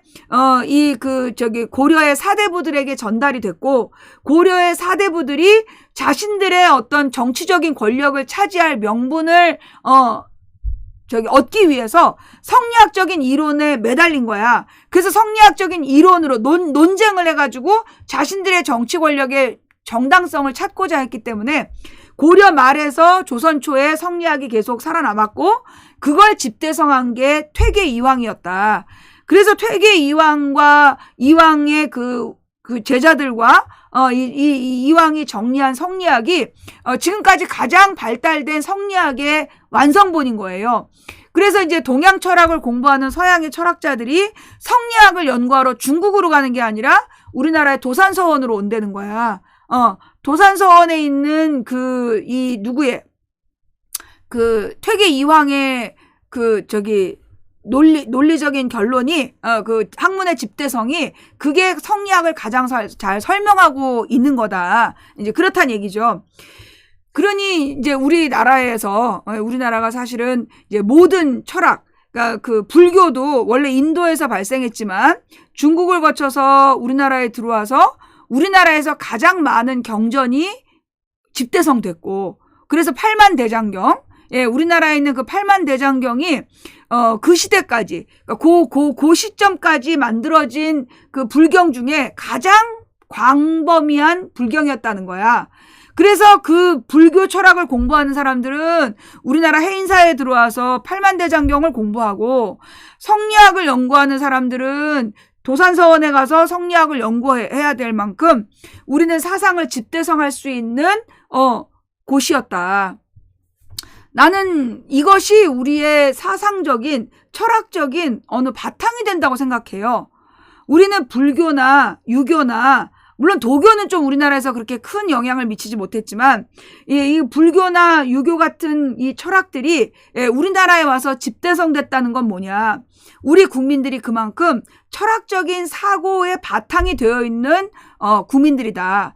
굉장히 똑똑하고, 그리고 이제 이 하드웨어가 좋기 때문에, 그래서 바른 교육을 받으면 올바른 교육을 받으면 이 하드웨어를 잘 사용을 해서 우리가 정말 세계의 다음, 사실 우리는 이제까지 그 과거에 있었던 이야기만 알지 앞으로 미래에 어떻게 될지에 대해서 잘 모르잖아요. 그리고 사실 미래를 연구하는 학자들에 대해서도 약간 좀 저거 사입인데? 이렇게 바라보는 게 없지 않잖아, 우리가 스스로. 그죠? 그런데 뭐라 그러나 앞으로 우리가 미래에 대한 고민을 해야 된다는 거야. 언제나 현실은 척박했고 언제나 현실적으로 정치 권력은 국민들을 실망시키고 백성들을 그 좌절로 빠뜨렸지만 그럼에도 불구하고 언제나 백성은 살아남을 수밖에 없고 그 살아남은 백성들이 언제나 끌려다녔다는 거죠. 우리가 이 신자유주의자들이 만들어 놓은 판에 경쟁 틀에 무조건 꾸겨 들어가서 마치 오징어 게임처럼 그냥 왜 그런지 모르고 뭐 일본의 무슨 드라마 중에 아리수의 보더 게임인가 그런 게 있더라고. 오징어 게임이랑 비슷한 거래. 원인도 모르고 거기 들어가서 이제 막 게임을 하는 사람들. 실제로 신자유주의가 그렇다는 거야. 그래서 우리가 잘 알지도 못하는 그 게임판에 들어가서 막 알 수 없는 경쟁에 이렇게 몰려 살면서 우리가 실제로 장기적이고 그 철학적인 미래를 고민해 보지 못한 거잖아요. 그들이 놓은 판 속에서 막 허덕허덕 하느라고 우리는 우리의 미래를 제대로 생각해 볼 틈이 없었다는 거야. 그런데 지금 우리가 이걸 멈춰야 된다는 거예요. 그들이 막 몰아붙이는 막 그 비트코인 해라, 주식해라, 부동산 투기해라 이러면서 모든 여유 자금을 다 씨를 말려놓고 그래서 당장 너는 가난해서 네 미래가 없다. 그러니까 어떻게든지 빨리 부자가 돼야 된다. 끊임없이 협박하면서 부자가 돼야 된다라는 허덕허덕 이게 하면서 생각을 못하게 하는 거잖아. 뇌세포를 그쪽으로 쓰지 못하게 하는 거잖아요. 우리가 당장 이 물질의 세계에 매여 있는 이 탐욕의 경쟁에서 그 한 발 물러나 우리의 미래에 대해서 한번 고민해 봐야 된다. 우리가 아무리 노력해봤자 우리는 주식으로 부자가 될 수 없어. 우리가 아무리 노력해봤자 부동산 거부가 될 수 없다고. 우리가 아무리 노력해봤자 우리는 종합부동산을 낼 수가 없는 거야. 그렇다면 우리는 이 물질 세계의 경쟁에 집중하기보다는 우리가 물질을 필요한 만큼 나눠 갖고 그리고 인간이 다수가 최대한 같이 공존하고 약자가 안전해지는 그런 세상을 만들기 위한 미래에 대한 고민들을 해야 될 때가 아닐까. 라는 게 오늘 내가 내린 결론이었습니다. 예. 네. 사실 이제 이 정치를 통해서 문제를 해결하려고 그랬잖아요. 그런데 지금 우리가 살고 있는 세상은 민주주의 시대예요. 그러면 민주주의 시대에 정치적 결정권, 선택권은 누구에게 있습니까? 국민에게 있어요. 그런데 우리 국민들은 여전히 투표할 때 누구 찍어야 돼요? 남들이 찍으라는 사람 찍고 그러잖아요. 예. 우리가 여전히 자신이 투표해야 될 대상을 누구를 찍어야 되냐고 남에게 물어보고 있잖아. 주변 사람들 눈치 보고 투표하고 있잖아. 이러니까 민주주의가 안 되는 거예요. 그래서 이 민주주의가 잘 되기 위해서는 지금의 정당 대표들을 보지 마. 얘네들은 이제 과거의 쓰레기들이야. 앞으로 우리가 어떠한 정당을 만들고 우리가 어떤 정치적인 방향을 만들 거냐. 그래서 우리가 다 같이 특히 약자들도 안전하게 살 수 있는 세상은 어떤 세상이냐. 이런 걸 고민할 수 있는 우리들이 돼야 되는 거 아닐까. 다른 데서는 제대로 설명을 안 해줘서 질문 드립니다. UAE의 주적이 이란이라고 한 발언이 우리나라에 경제적 타격이 올 거라는데 우리와 직접적인 역사적인 이유가 있는지요? 또 UAE와 이란이 원래 사이가 어땠는지도 궁금합니다. 라고 얘기하셨는데요. 그 아랍에미리트와 이란에 대한 얘기 좀 요즘에 신문에 많이 나오지 않나요? 네. 그 찾아보시면 나오는데요. 기본적으로 일단 그 아랍에미리트라는 나라는 굉장히 작은 나라예요. 굉장히 작은 나라인데 작지만 강한 나라였어요. 왜냐하면 이제 여기가 그 아라비아 반도의 그 걸프만을 통과할 때, 그 걸프만을 통과할 때 그 아랍에미리트를 꼭 지나가게 되어 있어. 그래서 그 아랍에미리트가 어떤 정치적인 입장을 갖느냐에 따라서 사실은 이제 이 서아시아의 정치적 판도에 중요한 영향을 미치는 곳이었던 거예요. 그런데 이 아랍에미리트가 너무나 작은 지역이었어. 작은 지역이었기 때문에 이 아랍에미리트는 외부하고의 그 경제적인 협력 이런 것들이 좀 중요했던 거죠. 그죠? 자, 그러면 그 이란이라는 나라는 누구냐? 이 이란이란 나라는 소위 그 페르시아라고 불리었던 지방, 그 페르시아라는 지방에 지금 살고 있는 사람들이 이란 사람들이에요. 그리고 이제 그 이란이라는 나라는 서아시아에 살고 있는 다른 사람들하고 민족이 좀 달라요. 민족이 좀 달라. 그래서 이제 서아시아에 지금 살고 있는, 그 아라비아 반도에 살고 있는 대부분의 사람들은 아랍족이야. 아라비아족인데, 이 이란에 살고 있는 사람들은 유럽계 그 혈통이에요. 그래서 민족이 좀 달라. 그리고, 근데 이제 이란이라는 나라가, 사실, 근데 이제 이 아랍에미리트나 이란이나 뭘로 통일되어 있어? 이슬람 지역이야. 이슬람 지역이라는 걸로 이렇게 통일되어 있고요. 그 다음에 이제 옛날부터 이제 미국이 서아시아에서 이란과 나머지 세력을 이간질을 해서, 이란과 나머지 지역을 끊임없이 전쟁을 부추기면서, 탄압을 해왔던 게 이란이라는 나라였어요. 왜 그랬느냐 하면, 그 이란이라는 나라가 아주 일찍, 자기네들은 이제 이 페르시아 문화의 문화적인 전통과, 그 다음에, 민족적 특성을 가지고 있고, 그리고, 이슬람 전통에 대해서도 가장 해박한 지식을 갖고 있다라고 스스로 생각하는 사람들인데, 얘네들이 이제 이 서아시아 지역, 아라비아 반도와 그 서아시아 지역 대부분이 미국과 영국의 영향권 하로 들어가서 원유를 막 뺏기던 시절에 그 이란은 원래 여기도 영국이 지배했던 땅이었어. 그런데 여기에 호메인이라는 사람이 유럽으로 망명을 해가지고 여기에서 자신의 지지 세력을 모아가지고 그 이란으로 돌아와서 이란에서 그 이슬람 혁명이라는 걸 일으켜요. 그래서 이슬람 혁명이라는 걸 일으킨 다음에 이슬람 공화국을 만든 거야. 나머지 서아시아의 나라들은 다 왕족 국가예요. 공화국이 아니라 다 왕족 국가들이고, 그래서 유전을 다 왕족이 소유하고 있는 거야. 이 영국이나 미국의 석유 회사들이 소위 그 지역 아랍에미리트나 뭐 사우디아라비아나 다 왕족이 지배해.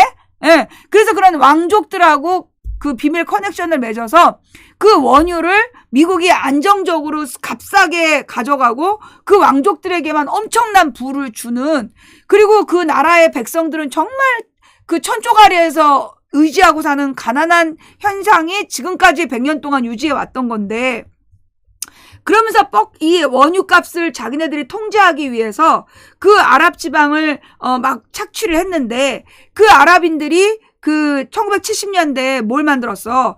오페크라는 산유국 정상회의를 만들어가지고, 그래서 원유를 얼만큼 생산할 거냐, 또 원유의 가격을 어떻게 결정할 거냐, 이걸 자기네들이 스스로 결정하겠다라고 해버린 거야. 이러자 영국과 미국의 석유 회사들이 이제 기분이 나빴던 거죠. 그래서 이제 이 서아시아를 공격하기 시작해요. 그 공격의 첫 대상이 이란이었던 거야. 그 당시에 이란은 소위 이슬람 공화국이라는 걸 만들어서 이슬람교를 중심으로 한 나라를 만든 거야. 그래서 외세의 침략에 영향받지 않고, 그리고 이슬람 전통주의를 중심으로 해서, 이란 민족들의 단결과, 그래서 이란의 자원을 가지고 이란이 잘 살 수 있는 길을 추구하겠다. 그게 이란 공화국이야. 그러다 보니까 다른 나라, 만약에 이슬람 공화국의 정신과 사상이 옆 나라로 전달되게 되면 왕족들만 잡고 피 빨아먹는 영국과 미국의 원유 생산 구조에서 위험해질 수 있다는 거죠. 서아시아의 사람들이 깨어나서 자기네 나라들도 공화국을 만들겠다, 이래버리면 심각한 거죠. 그래서 이제 이란을 공격하기 위해서 이라크에 후세인한테 돈을 엄청 줘서 이 후세인더러 이란을 공격하게 한 거야. 그런데 이제 이 후세인과 이란의 그래서 이제 중동 전쟁이, 이란 이라크 전쟁이 그런 과정에서 벌어졌다는 거죠. 그러면서 이란 이라크가 전쟁을 하든 걸프만에서 전쟁을 하든 전쟁이 계속 일어나면 누구만 돈을 벌었냐? 정기적으로 요 산유국이 모여있는 아랍 지역에서 전쟁을 일으켜가지고 그 석유화학 공업자들이 엄청 돈을 벌어온 거야. 수십 년 동안. 왜냐하면 서아시아에 전쟁이 일어났다. 그러면 대놓고 기름값 올려. 그래서 기름값에 폭리를 취해왔던 거야. 석유화학 공업 회사들이. 그렇게 하기 위해서 서아시아에 갈등 요소를 만들고 걔네들이 순위파와 시아파로 나눠서 계속 전쟁 중이다라는 헛소리를 세계에 퍼뜨렸던 거야. 근데 알고 보니까 순위파하고 시아파가 그렇게 싸우지 않더라. 옛날에 1300년 전에 싸웠는데 지금은 자기네 국익이 우선이지 순위파 시아파로 나누어져서 싸우지를 않더라. 그런 상황에서 지금 이제 유럽, 그러니까 그 서아시아가 한 10년 전부터 변화가 일어나요. 예, 10년 전에 이제 그 알자지라라는 언론이 생겨. 그러면서 얘네들이 서아시아에, 그러니까 아랍어로 다 통용이 되는 서아시아의, 그러니까 그 언론이 만들어진 거야. 이러면서 이 알자지라의 방송이, 이 사막에도 다 그러니까 위성 통신으로 알자지라 방송을 사막에서도 다 보게 된 거야. 그러면서 이제 서아시아 백성들이 깨닫게 된 거지. 우리가 왜 이렇게 서양의 이익, 서양의 석유 회사들의 이익을 위해서 우리가 왜 이렇게 오랫동안 불행했느냐. 이러면서 이제 이 서아시아에서 자발적인 평화 노력이 만들어지는 거야. 그래서 아라비아 지역에 서아시아 평화협력 공동체를 만드는 그런 움직임이 만들어졌고 그걸 주도하는 게 이란이야. 자, 그래서 이란과 아랍에미리트가 굉장히 사이좋게 이제 사이가 10년 전에 비해서 굉장히 좋아진 상태야. 서로 상호 경제협력을 막 하고 있는 거야. 그런 상황에서 그 평화회의를 주도했던 이란의 장군인 솔레이만이라는 사람을 미국이 드론 폭격으로 암살을 해버렸어. 그래서 어떻게든지 이제 평화 노력을 깨려고 그랬던 거죠. 그럼에도 불구하고 이 아라비아 사람들이 단결하는 분위기였고 그 단결하는 분위기 때문에 결국 사우디아라비아까지도 미국에게 도전할 수 있는 그런 분위기가 만들어진 거야. 그래서 지금 서아시아에서 영국과 미국의 영향력이 점점점 지금 약해지는 상황인 거야. 그 미국에서는 전 세계에 끊임없이 이란을 악의 축, 그래서 이란과 러시아와 이란과 북한을 연결해 가지고 악의 축이라고 계속 리비아하고 이란하고 북한을 핵을 막 전파하는 악의 축이라고 그러면서 맨날 이제 적으로 만들어 왔던 거야. 그렇게 했던 이유가 아프리카에서 이제 리비아를 이용해서 분열과 통제, 그 다음에 이제 이란을 적대시해서 아랍권을 분열시키고 통제하려고 하고, 그 다음에 북한을 핑계 삼아서 동아시아를 자기네들이 통제하려는 세계 전략으로 이란을 적으로 만들었기 때문에 소위 이제 우리나라의 윤석열 정부, 그러니까 이명박 윤석열 정부에서는 미국의 지시를 가장 중요하게 생각하잖아요. 그래서 이명박이 미국 가갖고 미국산 소고기 다 수입한다 그랬다가 난리가 났던 거잖아. 그리고 무조건 미국에게 유리한 정책을 피려고 했던 게 이명박과 윤석열의 공통점이라는 거죠. 그러니까 이제 이 윤석열이 사실 좀 안타깝지만 조금 모자라잖아. 조금 모자라니까 이제 이란이 우리나라에 어떤 역할을 하고 있는지를 모른 거야. 이건 누구랑 똑같아? 이명박 때도 그랬어. 이명박 때도 어떤 문제가 터졌냐 하면 그러니까 미국이 이란으로 가는 모든 자금을 이제 통제하라고 시킨 거예요. 그래서 이란에 대한 제재, 그걸 이명박이 앞장서서 따랐네? 그런데 문제는 뭐였냐면 우리나라가 세계의 5대 무역국에 들어가요. 그 이유가 뭐냐면 전 세계에서 소비되는 석유 제품의 몇십 프로를 거의 1, 2위 안에, 그러니까 2위? 이 3위 안에 드는 생산량을 자랑하는 게 우리야. 우리나라로 오는 모든 원유의 95%가 정유 공장에서 정제가 된 다음에 도로 수출이 돼요. 그래서 우리나라가 엄청나게 수출을 많이 하는 나라가 된 것은 바로 원유를 정제해서 수출하는 그것 때문이야. 그러면 그중에 우리나라에서 이 수입하는 원유에 가장 많은 비율이 어디서 들어오냐면 이란에서 들어왔다는 거야. 왜? 이란이 국제사회에서 제재를 받으니까 이란산 원유의 값을 다른 나라보다 싸게 한 거야.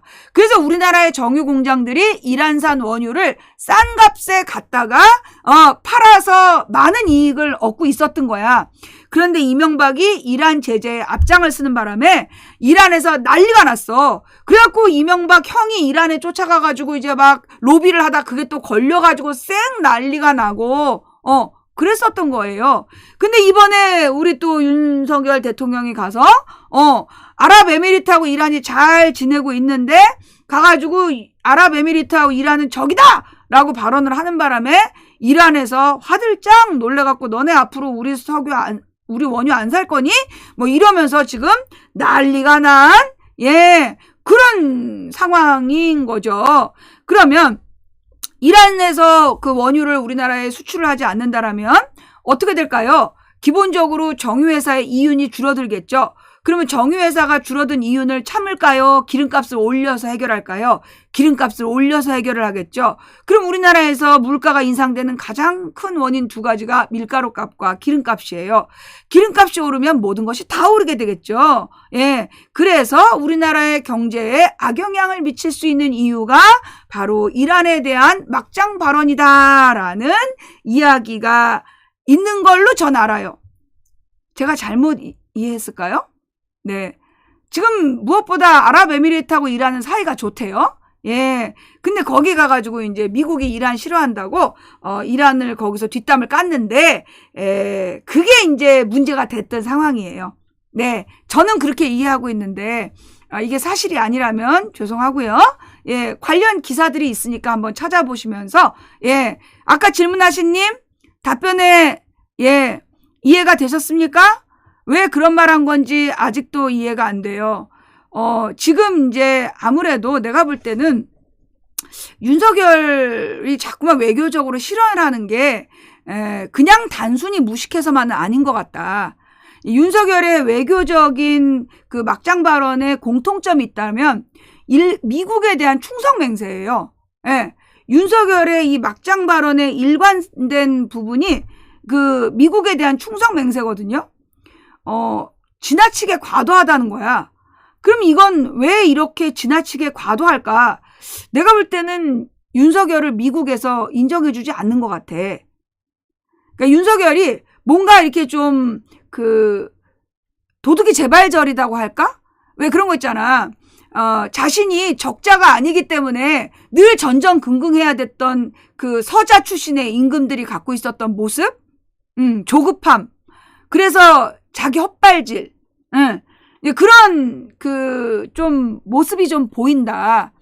그러니까 내가 지난 대선에서 느꼈던 건 미국은 이재명을 선택했었다는 느낌이 있어요. 왜냐하면 이재명이 경기도 도지사 할 때 미국에다 충성맹세를 먼저 했기 때문에 그래서 이 미국에서 굉장히 이재명에 대한 긍정적인 여론들이 있었단 말이야.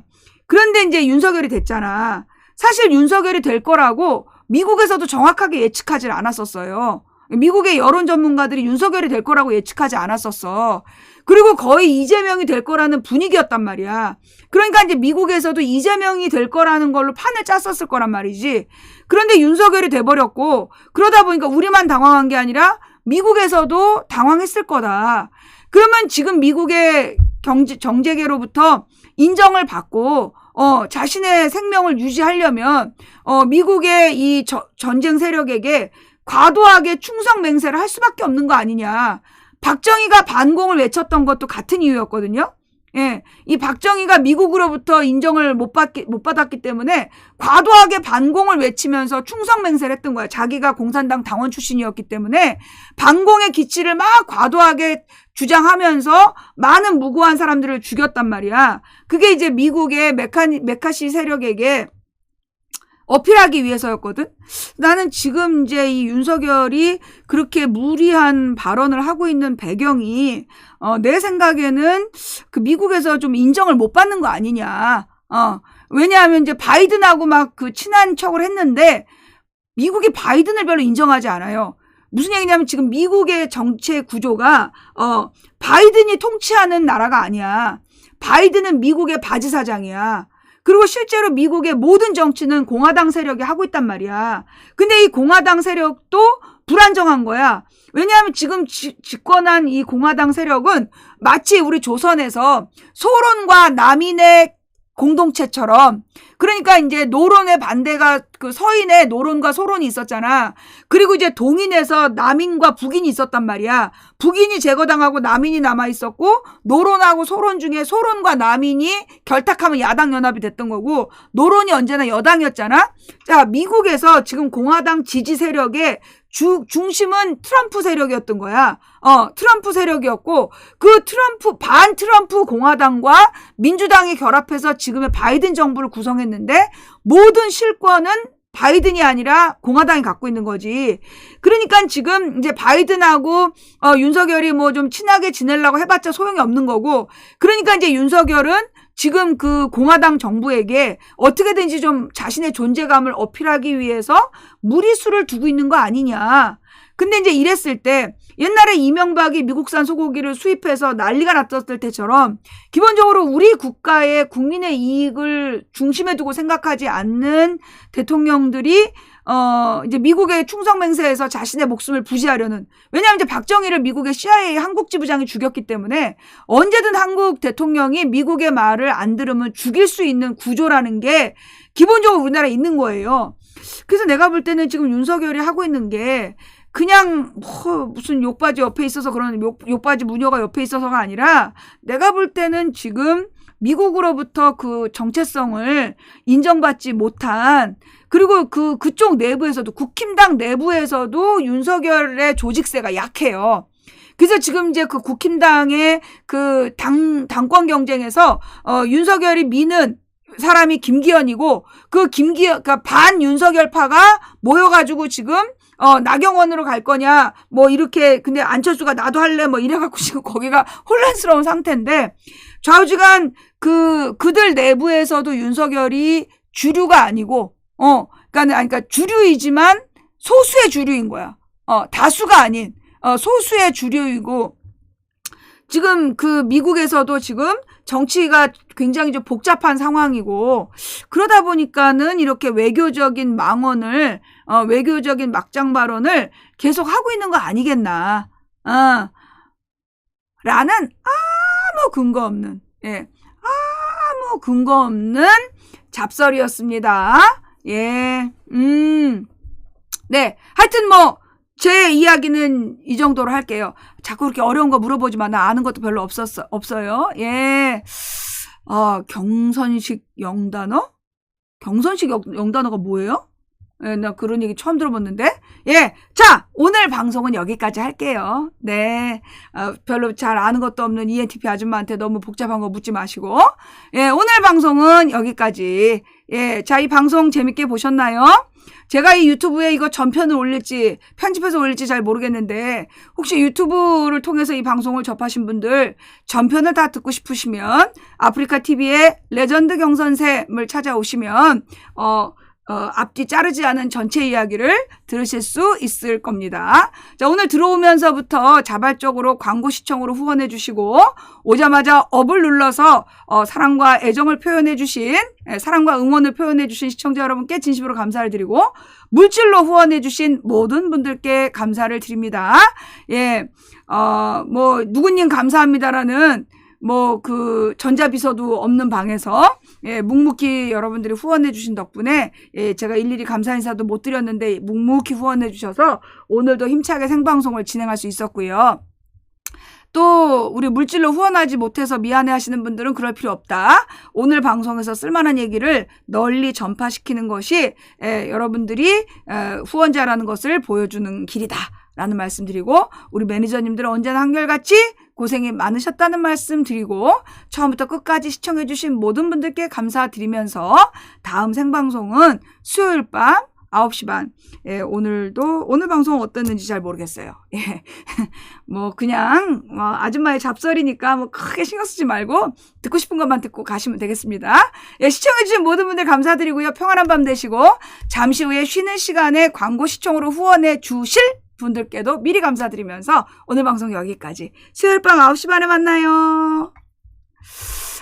이거 방송 잘 된 건가?